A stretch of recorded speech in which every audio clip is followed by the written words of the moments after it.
গুরুত্বপূর্ণ যে জিনিসটা আমাদের বুঝতে হবে সেটা হচ্ছে অবজেক্ট কি, বা অবজেক্ট আমরা কিভাবে চিনতে পারবো, অবজেক্ট কিভাবে চিনব, তাই না? অবজেক্ট চেনার উপায় হচ্ছে, খাতায় লিখি সবাই, প্রশ্ন করো কি বা কাকে, প্রশ্ন করো কি বা কাকে, খুঁজে পাবে অবজেক্টটাকে। হ্যাঁ, প্রশ্ন করো কি বা কাকে, খুঁজে পাবে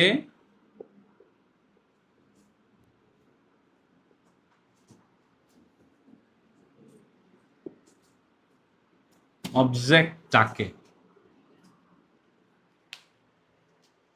কি বললাম? প্রশ্ন করো কি বা কাকে, খুঁজে পাবে অবজেক্টটাকে। অর্থাৎ কোন একটা বাক্যকে আমি যদি প্রশ্ন করি কি বা কাকে, তাহলে যে উত্তরগুলো পাবো বা যে উত্তরটা পাবো সেটাই হচ্ছে অবজেক্ট, সেটাই হচ্ছে অবজেক্ট। যেমন দ্য বয় ইটস রাইস। আচ্ছা, তাহলে দ্য বয় ইটস রাইস এই বাক্যের অর্থ কি? ছেলেটি ভাত খায়। কি খাই? উত্তর কি পেলাম? ভাত। আর কে খায়? তাহলে ছেলেটি কি? সাবজেক্ট। ওই যে কে বা কারা দিয়ে প্রশ্ন করলে কি পাওয়া যাবে? সাবজেক্ট পাওয়া যাবে। আর কি বা কাকে দিয়ে প্রশ্ন করলে কি পাওয়া যাবে? অবজেক্ট পাওয়া যাবে। আবার চিন্তা করেন যে I help him, I help him, আমি তাকে সাহায্য করি। আই হেল্প হিম, আমি তাকে সাহায্য করি। তাহলে আমি কাকে সাহায্য করি? তাকে। যে কাকে প্রশ্ন করে যে উত্তরটা পেলাম এটাই হচ্ছে কি ওই বাক্যের অবজেক্ট। তাহলে কি দিয়ে প্রশ্ন করতে হবে, অথবা এখন আমি তাকে সাহায্য করি এই বাক্যে যদি আমি প্রশ্ন করতাম আমি আমি কি সাহায্য করি, কোনো উত্তর পাবো না। তাহলে কি এই বাক্যে অবজেক্ট নাই? কাকে দিয়ে প্রশ্ন করতে হবে এক্স্যাক্টলি, মানে কি দিয়ে প্রশ্ন করে অবজেক্ট না পেলে তখন কি করতে হবে? কাকে দিয়ে প্রশ্ন করতে হবে। ক্লিয়ার? আর কি এবং কাকে দিয়ে প্রশ্ন করার পরেও যদি কোনো উত্তর না পাই তাহলে কি ওই বাক্যে অবজেক্ট আছে না নাই? নাই।